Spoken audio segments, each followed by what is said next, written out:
rakyat yang lagi susah, rakyat yang tidak dipotong subsidinya, rakyat yang betul-betul daya belinya juga menurun dan segalanya, melihat bahwa kok kita lagi susah, kenapa gaya hidup pejabat itu seperti tidak ada persoalan ekonomi. Terus kenapa mereka mendapat gaji fantastis? Idealnya kan begitu, Bang. Ditambah lagi mulut mereka yang ngomong ngasal. Maka muncullah amarah rakyat. Tanggal 1 saya sampaikan. Stop. Bukan stop. Kami sebagai mahasiswa tetap berdiri berjuang kepada rakyat. Tapi konsistensi kami bukan berada di lokasi DPR. Konsistensi kami sikap. Yang sikap kami adalah bagaimana kami memperjuangkan rakyat. Tidak ke jalan, tidak datang ke DPR. Itu ya sikapnya. Karena melihat itu ada penumpang gelap supaya kami yang bersuara rakyat tidak ditumpangin. Penggunaan kata nonaktif itu seperti memberikan hiburan palsu, Bang. Kalau yang kita tuntut dari BPHMI jelas, Bang, kasih tegas aja. Maksudnya tegas itu apa? Nonaktif ya hiburannya palsu. Jadi yang nggak palsu gimana? Ya, yang nggak palsu kalau mau diberhentikan, berhentikan sekalian.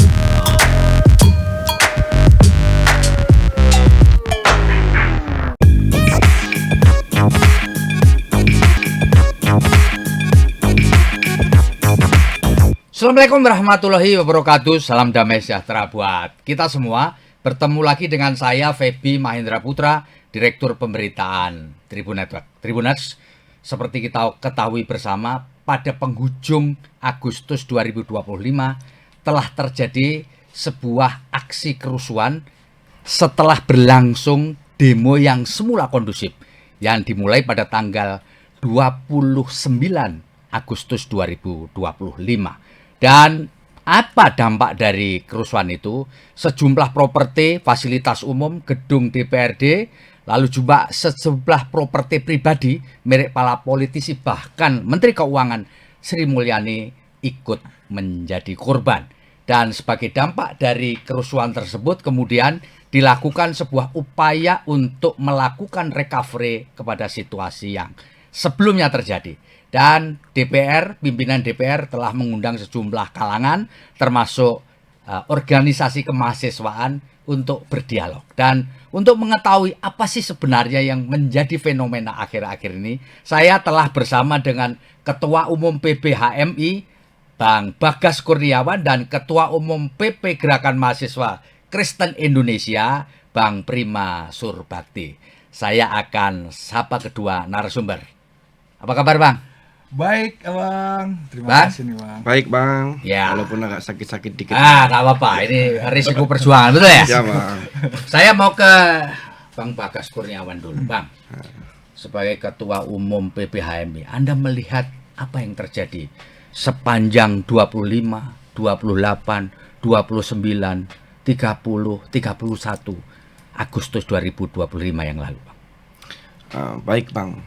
Jadi yang pertama, Bang, saya itu ingin menyampaikan bahwa aspirasi, kritik, koreksi itu bagian dari energi, ya kan, dan rasa cinta warga negara, mau anak muda maupun masyarakat kepada bangsanya, Bang.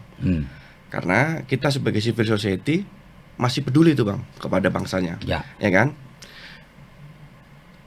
Tapi aspirasi juga harus dilakukan dengan baik, Bang, ya kan. Seperti yang tadi Abang sampaikan, penjarahan, vandalisme, pembakaran dan lain sebagainya, itu bukan dari penyampaian aspirasi yang baik, ya kan?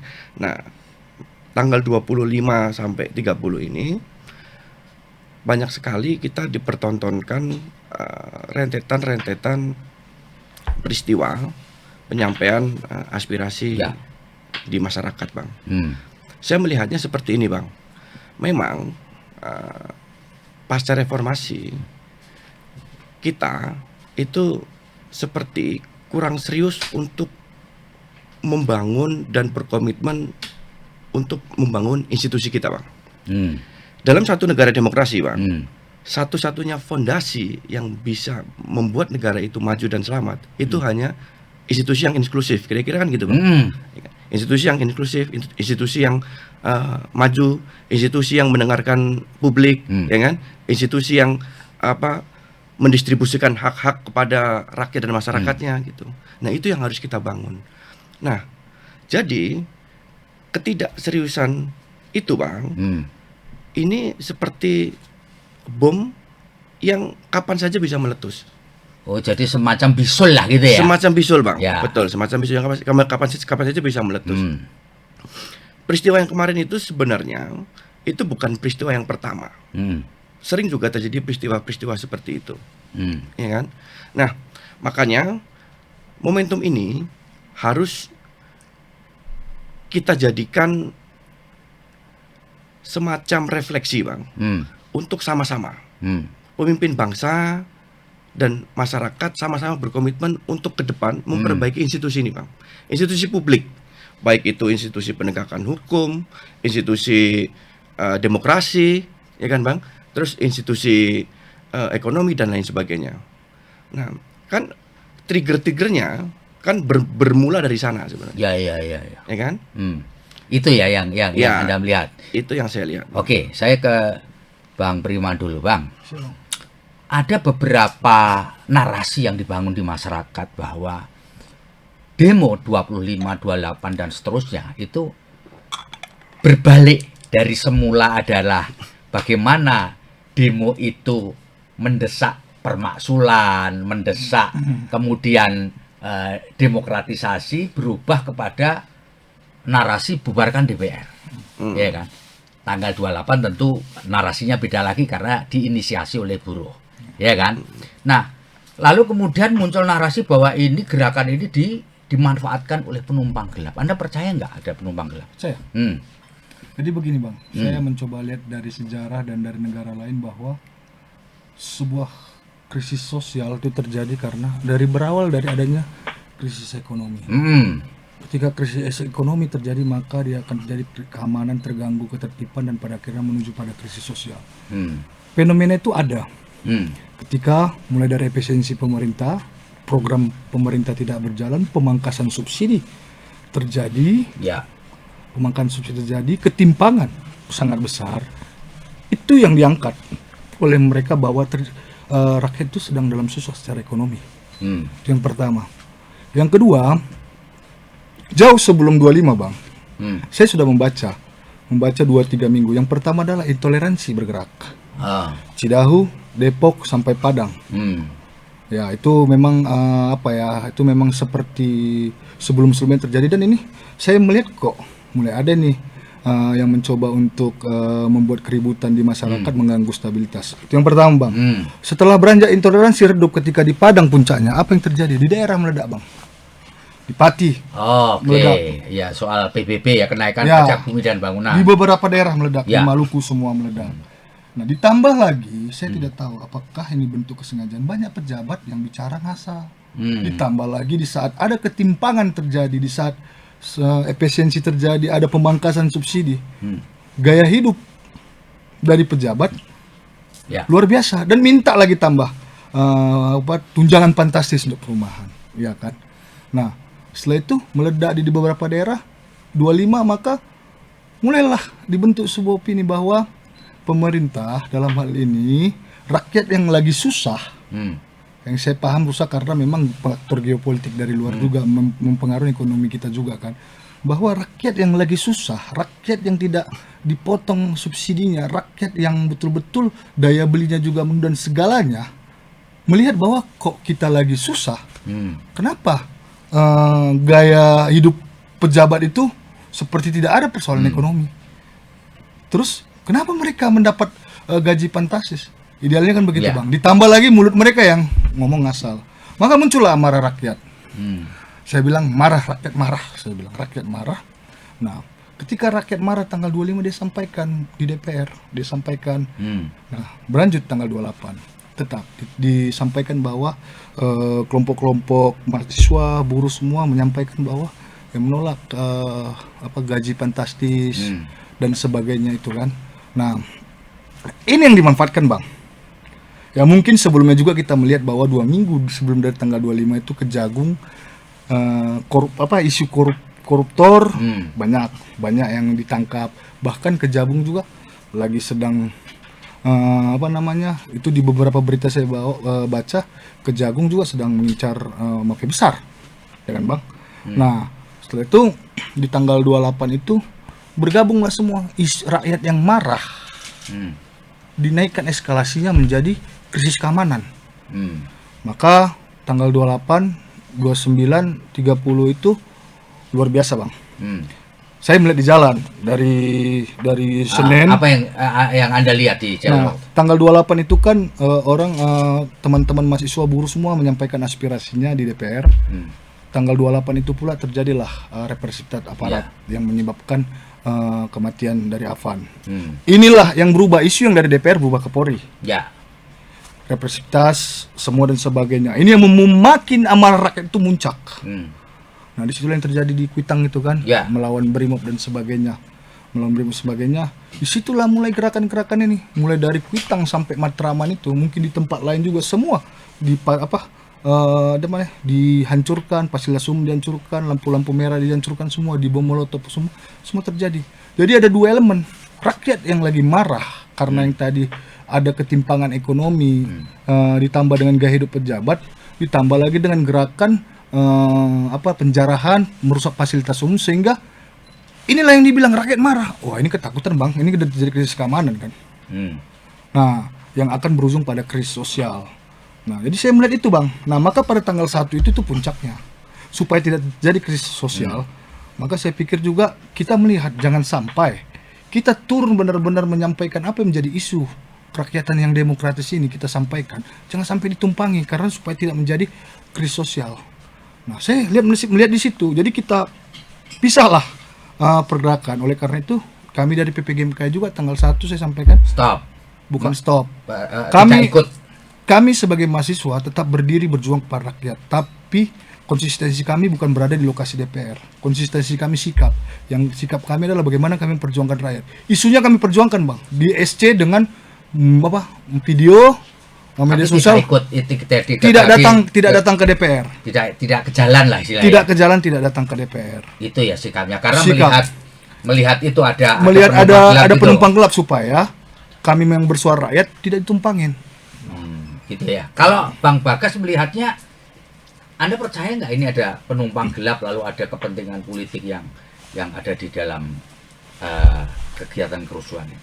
Iya Bang, jadi kan hal-hal yang gelap biasanya kan kayak kentut Bang. Jadi itu ada baunya tapi kita nggak tahu bentuknya apa. Apalagi kita masyarakat sipil, agak sulit kemudian melihat. Tapi dengan kemudian statement Pak Presiden yang mengatakan bahwa memang ada dalang dan lain sebagainya, sangat terbuka kemungkinan bahwa memang barangkali ada penunggang, ya kan?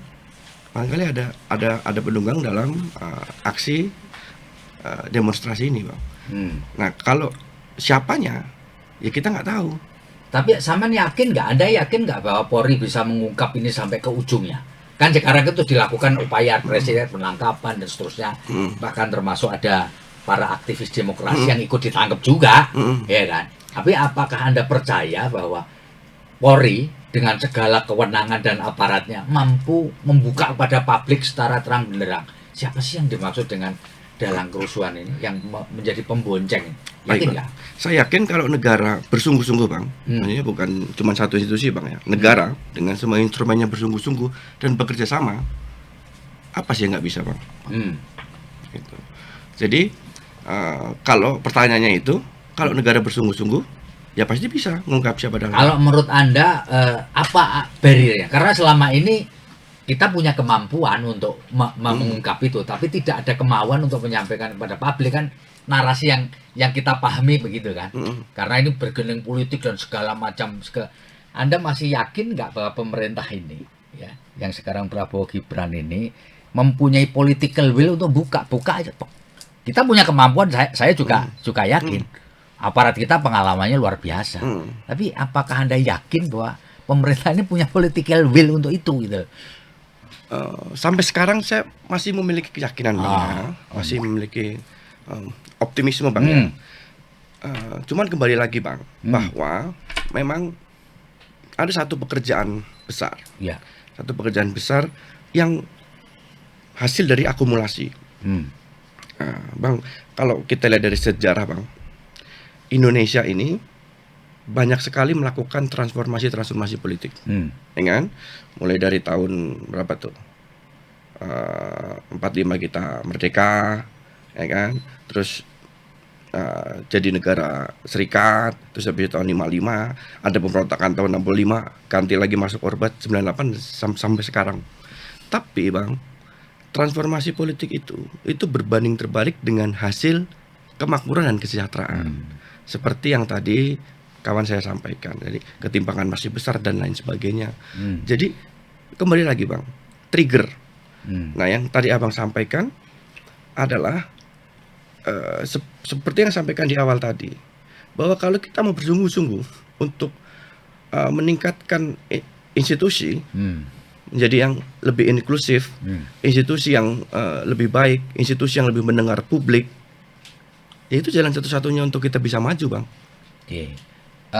Kalau boleh saya sambung lagi pertanyaannya, apakah Anda juga melihat indikasi-indikasi mengenai keterlibatan pihak yang bukan mahasiswa, bukan civil society dalam gerakan dengan aksi-aksi yang menunggangi aksi demo itu sehingga menjadi kerusuhan? Ada nggak sampai melihat di lapangan atau berdasarkan informasi yang Anda terima dari teman-teman para kader HMI? Baik Bang, jadi PBHMI itu secara resmi itu mengeluarkan instruksi untuk turun aksi ke jalan secara serentak itu tanggal 1 September kemarin, ya kan? Sebelumnya teman-teman yang mungkin di daerah dan lain sebagainya lebih dulu mungkin menyuarakan pendapat. Tanggal 1 September kita yang resmi. Nah, pada tanggal 1 September itu, Bang, itu memang kita damai aksinya, ya kan?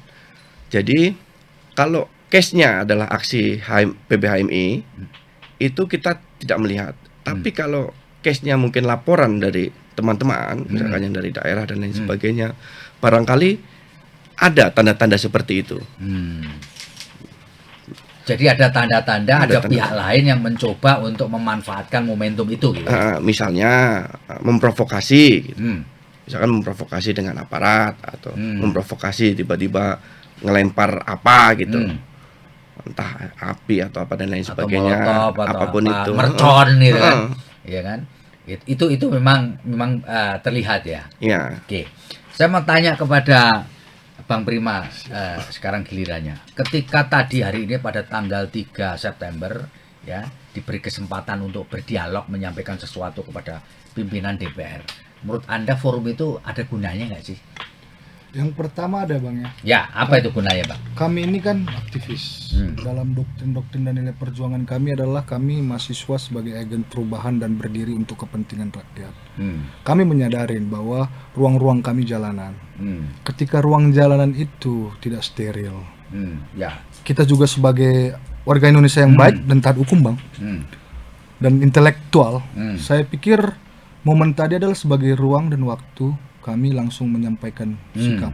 Mungkin kalau memang tidak ada kerusuhan, kami akan berdiri di depan pagar dan teriak apa yang menjadi aspirasi isu kerakyatan yang kami bangun. Tapi hari ini kami langsung duduk di dalam ruangan, ya itu rumah rakyat juga, disaksikan oleh wakil-wakil rakyat. Itu yang pertama Bang, sebagai ruang kami penyampaian aspirasi. Yang kedua juga, saya pikir wakil rakyat juga tadi itu sudah mungkin ada melihat kondisi kemarin juga sudah lebih peka Bang. Gitu ya. Ya, pasti. Anda melihat ada perubahan gitu ya? Ada perubahan, minimal mereka mendengarkan dengan baik, mencatat apa, dan ketika menyimpulkan juga sudah ada gitu. Saya pikir pasti peka lah, ada perubahan lah Bang, pasti melihat bahwa wah, kedaulatan rakyat kan, kedaulatan tertinggi itu kan ada di rakyat kan. Jadi intinya pertemuan pada hari ini ya, tanggal 3 itu sedikit banyak ada gunanya lah. Ada gunanya Bang, pasti ada gunanya. Yang tadi saya bilang pertama sebagai ruang kita menyampaikan aspirasi. Yang kedua itu langsung kepada wakil rakyat, ya kan. Yang ketiga ya semua tuntutan itu dirangkum mereka. Nah pertanyaannya ke depan tinggal kita kawal. Apakah yang menjadi tuntutan kita ini terrealisasi? Mungkin tidak 100%, ya. Tapi setidaknya apa yang menjadi momen hari ini itu bisa dirumuskan kembali oleh DPR, kemudian dikaji, dibahas dan itu bisa diputuskan. Gitu ya. Bang Bagas, apakah Anda cukup sebagai aktivis, sebagai mahasiswa gitu, apakah Anda cukup puas dengan langkah yang dilakukan oleh beberapa partai politik yang menonaktifkan anggotanya di parlemen, dalam hal ini adalah DPR, ya, terkait dengan pernyataan mereka, ya, yang tidak bisa diterima publik, sikap mereka. Anda cukup puas nggak dengan tindakan atau langkah yang dilakukan partai politik dan Nasdem, Golkar, PAN untuk menonaktifkan kader mereka yang ada di DPR? Iya, Bang. Jadi penggunaan kata nonaktif itu seperti memberikan hiburan palsu, Bang. Hiburan palsu pada masyarakat. Kenapa hiburan palsu itu? Ya masyarakat dihibur, Bang. Tapi hiburannya palsu. Ya. Karena nonaktif ini kan tidak ada ini, Bang. Tidak ada dasarnya. Tidak ada dasarnya. Ya kan di legislatif kan nonaktif tidak ada dasarnya. Gitu. Jadi harusnya menurut Anda gimana? Harus bagusnya gimana sih partai politik menyikapi tuntutan masyarakat terkait dengan fasilitas DPR, gaya hidup, sikap tuh apa langsung dipecat atau gimana? Kan tadi kan nonaktif katamu kan hiburan yang palsu gitulah kira-kira. Lah yang tidak palsu gimana harusnya? Saya tanggapi dulu substansinya, ya. Kembali lagi bahwa aspirasi, kritik, koreksi itu kan energi positif dari masyarakat. Jadi kan nggak layak juga energi positif ini diperlakukan dengan cara diolok-olok misalkan. Ada satu kewajaran ketika energi cinta, energi positif diolok-olok, ada kemarahan. Itu ada kewajaran. Nah, kalau yang kita tuntut dari BBHMI jelas, Bang, kasih tegas aja. Maksudnya tegas itu apa? Ya, nonaktif ya hiburannya palsu. Jadi yang nggak palsu gimana? Ya, yang nggak palsu kalau mau diberhentikan, berhentikan sekalian. Dan itu ada juga di tuntutan kita, Bang. Jadi kalau diberhentikan, berhentikan sekalian. Berhentikan sekalian. Periksa dulu gitu. Gitu ya. Gitu, Bang. Kalau menurut Anda gimana, Bang? Apakah Anda cukup puas juga dengan sikap tiga partai politik itu untuk menonaktifkan kadernya, lalu berjanji atau menghimbau supaya ya gaya hidupnya berubah lah, ya kan, ada empati publik kan, pernyataannya kan begitu kan, jaga sikap kan. Puas nggak? Pertama begini, Bang, saya melihat bahwa apa yang terjadi demonstrasi gejolak kemarin itu menjadi alarm bagi partai politik dan kekuasaan. Artinya begini, ketika partai politik menganggap dan mungkin pejabat-pejabat menganggap bahwa dirinya sudah yang paling hebat, ternyata dengan adanya sikap kemarin berarti partai politik itu turut terhadap apa yang terjadi pada situasi hari itu. Itu yang pertama saya lihat, Bang. Ya mungkin kalau nggak ada situasi partai politik mah nggak ada ini kan, tapi ternyata mereka tunduk juga terhadap gejolak situasi. Itu saya lihat positif, Bang. Pertanyaannya, apakah nonaktif itu puas atau enggak? Yang nonaktif kan bisa diaktifkan kembali. Tiba-tiba nanti sudah reda, semua rakyat dingin ya, rakyat kenyang, ya kan, udah ini semua kebijakan tiba-tiba aktif kembali. Nah, saya pikir adalah begini, Bang, saya melihat bahwa itu harus jadi alarm juga bagi pejabat. Jangan ngomong asal. Ya, jangan ngomong asal. Kita kan sebagai pemimpin harusnya bagaimana kita melihat persoalan rakyat, kita selesaikan apa yang menjadi persoalan-persoalan dalam rakyat. Bukan lagi menyakiti rakyat dengan omongan, apalagi omongan sensitif kan, kita bilang mungkin multitafsir begitu. Ini harus jadi alarm bagi seluruh anggota-anggota dewan, penguasa dan parpol, itu harus jadi alarm. Karena mereka itu tugasnya adalah sebagai pelayan rakyat. Dan tugas mereka itu mendidik partai politik, itu mendidik secara politik bagaimana mereka melayani untuk rakyat. Saya pikir dikembalikan lagi lah fundamental fungsi dari partai politik tersebut, sehingga partai politik harus mengawasi kader-kadernya. Kalian tugas kalian adalah bagaimana kalian menjadi pelayan rakyat, bukan menjadi pribadi yang sombong, pribadi yang ngomong menyakiti rakyat. Nah, pertanyaannya puas atau enggak nonaktif, ya saya pikir dengan gejolak seperti ini saya pikir tidak puas. Sepakat dengan kata itu. Mirip PAW dari anggota partai politik berani PAW pergantian antar waktu supaya jadi supaya jadi kedepannya juga orang wakil-wakil rakyat itu berpikir pembelajaran. Oke, sekarang ke Bagas Kurniawan. Kalau seandainya Anda ya diminta bertemu dengan Presiden Prabowo gitu, Apa yang ingin Anda sampaikan? Nah, kalau HMI Bang, secara organisasi kita sudah buat satu kajian dan gerakan. Jadi kita buat gerakan kita itu namanya Koreksi Indonesia Bang. Koreksi Indonesia. Ya. Itu kira-kira intinya apa? Koreksi Indonesia. Koreksi Indonesia. Koreksi Indonesia itu kita memiliki 7 tuntutan Bang. Yang kita sudah sebut dengan dicetak juga Sabta ya? Suara. Sudah dicetak Bang, Sabta Suara. Jadi yang pertama, apa itu? bisa bacakan. Itu reformasi partai politik. Maksudnya apa? Jadi begini Bang. Partai politik itu adalah awal dari pembenahan bangsa Bang. Ya kan? Dari partai politik kemudian kader dibuat, ya kan? Dari partai politik kemudian aturan-aturan yang mengatur seluruh warga negara dibuat, ya kan Bang? Dari partai politik kemudian seluruh stakeholder atau yang kita sebut dengan pejabat ditempatkan, ya kan? Nah, jadi reformasi partai politik kembalikan partai politik kepada kerja-kerja ideologisasi dan sesuai dengan amanat undang-undang. Tidak hanya kemudian mengejar substansi pragmatisme elektoral. Ya kan, Bang? Pertama tadi ya. Itu yang pertama, Bang. And then yang kedua, benahi seluruh institusi publik secara serius, Bang.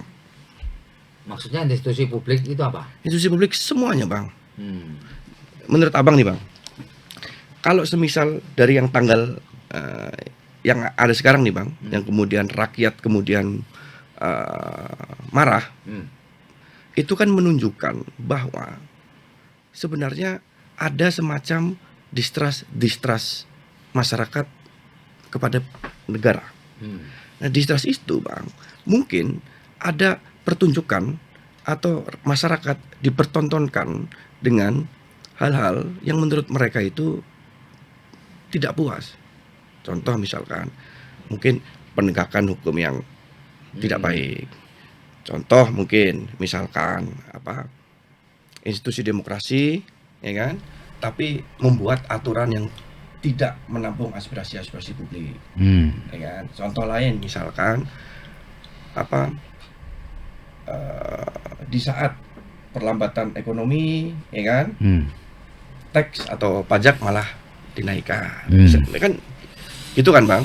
Jadi banyak hal yang mungkin harus dibenahi secara serius. Jadi institusi publiknya ya. Institusi publiknya, seluruhnya Bang. Yang berikutnya, ya kan, karena ini problem yang kompleks. Bukan cuma salah satu atau dua atau tiga orang, salah satu atau dua atau tiga institusi gitu.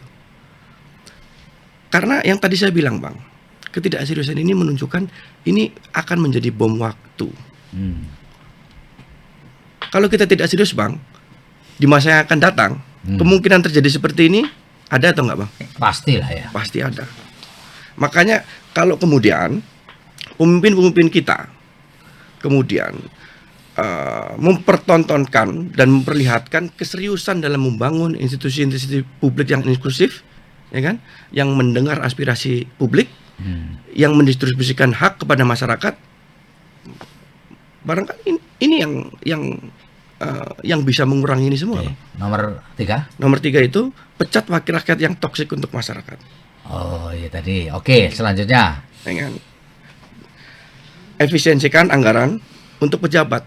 Oh, efisiensinya terutama untuk pejabat ya. Nah, dan perbaiki layanan kepada rakyat. Ya, oke, masuk akal ya. Ya, jadi jangan seakan-akan efisiensinya hanya anggaran-anggaran yang posnya untuk rakyat. Kan gitu kira-kira. Kebalik ya. Lanjut. Terus sahkan secepatnya RUU Pro Rakyat. Yang dimaksud apa? Perampasan aset. Ada perampasan aset, ada rancangan undang-undang pekerja rumah tangga, masyarakat adat, ya kan? Kan ada beberapa pos-posnya tuh Bang. Dan selain segera disahkan, juga mengikut sertakan aspirasi publik Bang. Ya kalau tidak ada uji publiknya kan malah susah. Betul, ya kan? Betul. Oke. Terus ini Bang, revisi Undang-Undang Nomor 13 Tahun 2003 tentang ketenagakerjaan. Jadi kita berpikir bahwa Indonesia ini Bang, mayoriti itu sektornya informal. Seperti ojol kan masuk sektor informal juga. Dan banyak masyarakat kita sektornya informal. Lebih dari 60% sektor informal. Tapi sampai sekarang Bang, itu ada kekosongan hukum Ya. dan mereka tidak jelas, Bang. Bayangkan, berarti lebih dari 60% masyarakat kita, warga kita, itu hidup dalam ketidakjelasan. Ya kan? Insentifnya seperti apa, ya kan? Perlindungannya seperti apa. Gitu. Dan terakhir, reformasi perpajakan yang lebih adil. Gimana itu maksudnya reformasi perpajakan yang adil itu? Gini, Bang. Selama ini kita kan dipertontonkan juga, Bang. Masyarakat yang masyarakat kelas atas diberikan amnesti. Iya kan, Bang? Ya. Atau diberikan pengampunan pajak. Masyarakat kelas bawah, pajak bumi dan bangunannya dinaikkan Itu berkali-kali lipat. Ya. Ya kan? Ini kan ada disparitas. Salah satunya itu, Bang. Ya. Itu ya 7 itu ya kalau toh ini yang HMI suarakan ya, termasuk Yang HMI ketika suarakan. nanti mungkin bisa bertemu dengan Presiden Prabowo Subianto. Ya gitu ya. Kalau saya Pak ke Abang dulu sekarang. Iya, Bang. Ganti. Anda percaya nggak di negeri ini ada matahari kembar? Saya selalu filosofi matahari satu, Bang. Matahari satu. Matahari satu ya. Saya Jadi tidak pernah. Anda tidak percaya mengenai narasi bahwa ada matahari kembar, Alam kan- pemerintah tidak efektif, Presiden Prabowo adalah pemerintah yang tidak efektif sehingga tidak bisa mengambil langkah-langkah yang signifikan. Alam semesta aja sudah menjawab matahari satu. Tidak ada matahari dua, yang ada matahari buatan. Ya, hanya saja bicara soal dalam kepemimpinan, kepentingan itu kan banyak. Ya. Ya, ini jadi kan tinggal bagaimana bahwa seorang pemimpin mengatur itu semua, memanajerial itu semua. Ini paling penting sebenarnya begini, Bang. Saya tidak percaya ada dua matahari, dua sebagainya. Mungkin yang saya percaya ada pengaruh yang kuat. Itu saya percaya. Maksudnya gimana tuh pengaruh yang Ya, kuat? artinya begini. Hidup seseorang itu kan pengaruh. Mungkin Pak Prabowo punya pengaruh, mungkin ada yang lebih kuat dari beliau pengaruh. Pengaruh ini bisa positif, bisa negatif, kan begitu. Nah, tapi bicara matahari itu bicara bagaimana menyinarin. Kalau kita lihat menyinarin, dia harus bagaimana berdampak. Dan dalam hal ini sebagai presiden, dia bagaimana dia berdiri terhadap rakyat. Cuman Pak Prabowo sebagai presiden tidak ada lagi yang bisa berdiri untuk rakyat. Bagaimana dia bisa menjawab persoalan rakyat, bagaimana dia bisa membuat kebijakan-kebijakan yang pro rakyat. Jadi Anda masih percaya kepada kepemimpinan Presiden Prabowo Subianto? Itu kan hasil pemilu, Bang. Iya. Kita harus terima. Ya, bagus lah. Kalau memang ada kekurangannya ya tugas mahasiswa Iya. untuk memberikan kritik, saran dan masukan kepada beliau kan. Oke. Sekarang saya satu pertanyaan pamungkas untuk Anda berdua. Ayo. Sekarang ini ada upaya represi yang dilakukan oleh polisi dengan menangkap sejumlah aktivis, diantaranya Delpedo Marhen, Direktur Eksekutif Lokataru Foundation, sama akun IG Gejayan Memanggil yang ditangkap oleh polisi. Menurut Anda apa sih? Apakah ini mengganggu, merupakan teror kepada para aktivis atau biasa aja? Silakan.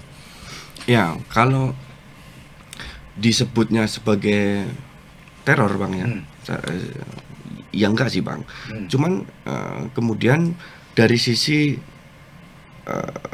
framing ya, Bang, atau sudut pandang penglihatan ya, Bang, ya. Jadi seakan-akan bahwa kok orang-orang yang selama ini dianggap kritis menyampaikan aspirasi publik, kok itu yang diambil gitu.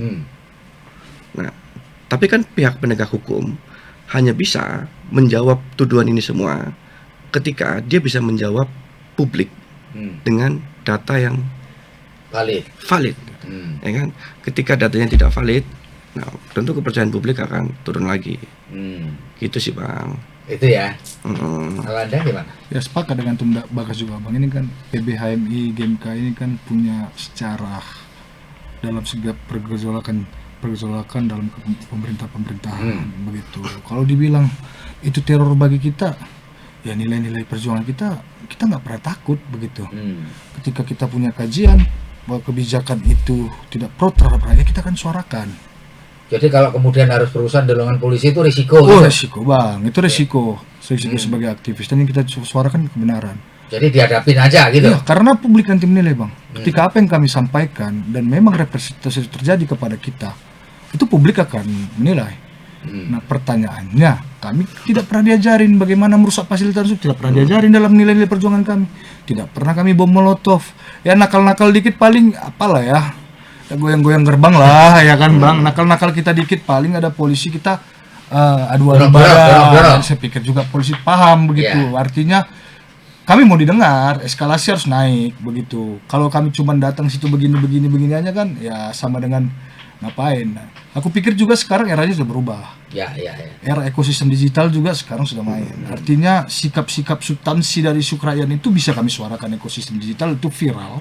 Nah, itu membuat bagaimana menurunkan kepercayaan publik terhadap pemerintah, itu juga bisa kita lakukan era sekarang. Begitu. Jadi nanti ke depan ini, hari-hari ke depan ini tidak akan turun ke jalan lagi. Gimana Bang Wakas? Enggak. Ya, kita lihat Bang. Oh, dilihat kan ya. Ada pengawalan ini kan Bang. Ya. Jadi kita lihat bagaimana progres pengawalan dan lain sebagainya. Maksudnya harus dilihat dulu progresnya gimana gitu ya. Progres dan lain sebagainya. Tapi bukan berarti Terus lalu kita cooling down, konsolidasikan lalu lagi. kemudian udahlah. Enggak ya. Karena kan ada mungkin ada pendapat orang yang mengatakan ya sudahlah karena sudah ada tindakan represi lalu kelompok-kelompok aktivis mahasiswa baik ekstra maupun intra lalu tiarap gitu. Enggak Bang. Tapi gini Bang, maksudnya kita ini kan gerak itu bukan asal nampil aja ya Pak. Apalagi gerakan mahasiswa Bang. Ini kan intelektual dan moral kita turun ke situ. Ya kan? Terus kita turun itu nggak jelas apa tuntutan kita, ya kan? Terus kita turun menuntut narasi kita juga nggak jelas, kan malu juga nih kita Bang, ya kan? Jadi disitulah memang peran mahasiswa Bang, gitu. Tapi Bang, satu hal nih Bang, khususnya juga di HMI, bahwa kita selalu menekankan bahwa gerakan kita, terus koreksi kita, aspirasi kita, ya kan? Itu kita suarakan. Tapi tetap mengutamakan eksistensi NKRI sebagai satu bangsa dan negara. Jangan sampai kita turun kemudian untuk memecah belah eksistensi NKRI. Jadi eksistensi sebagai bangsa dan negara itu yang paling utama Bang. Ya. Iya. Mau nambahkan soal itu tadi, apakah kita mau tiarap atau gimana? Kalau kita nilai perjuangan kita tidak pernah tiarap Bang. Tugas kita memang satu, selain mempersiapkan pemimpin-pemimpin kritis, integritas, punya daya saing unggul. Di satu sisi juga kita bagaimana berdiri untuk kepentingan rakyat dalam mengawal setiap kebijakan pemerintah begitu. Kita nggak pernah takut Bang. Gitu memang ya? DNA apalagi PBHMI kan, DNA kita udah nggak pernah takut Bang. Pokoknya pemerintah kebijakan tidak, kita akan turun. Turun kita Bang. Nah tapi benar kata Ketum Bagas bahwa dalam bingkai eksistensi NKRI jangan sampai kita dipecah belah, jangan sampai kita membenturkan ke masyarakat dengan masyarakat, rakyat dengan rakyat, sehingga terjadi krisis-krisis keamanan, krisis-krisis sosial. Jangan sampai begitu. Oke, terima kasih banyak kepada Ketua Umum PBHMI Bagas Kurniawan dan Ketua Umum PP Gerakan Mahasiswa Kristen Indonesia Bang Prima Surbakti atas ngobrol kita dalam kesempatan hari ini. Terima kasih. Baik, terima kasih. Saya Feby Mahendra Putra pamit undur diri. Assalamualaikum warahmatullahi wabarakatuh. Salam damai sejahtera buat kita semua. Apapun yang terjadi, tetaplah bahagia. Download Tribun X sekarang. Menghadirkan lokal menjadi Indonesia.